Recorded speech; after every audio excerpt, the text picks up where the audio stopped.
Tetapi secara general saya boleh berkongsi lah. Dan yang terakhir, poin yang terakhir yang saya sangat-sangat suka nak berkongsi adalah, pertama, roles and responsibility. Kedua adalah in matter of dispute.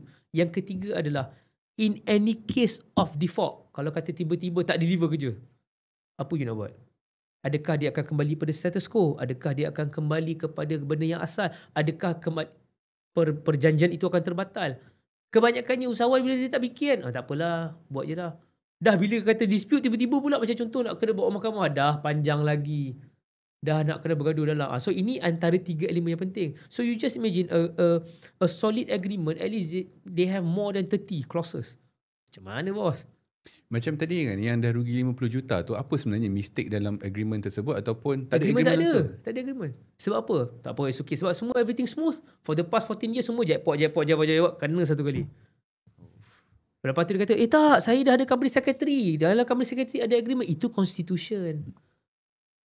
Itu adalah contoh, katalah itu adalah baru memorandum of articles dengan juga article of association. Kalau kata Akta Pensyarikatan 1965 ke 56, Companies Act 2016 mempunyai constitution, itu adalah benda yang by default.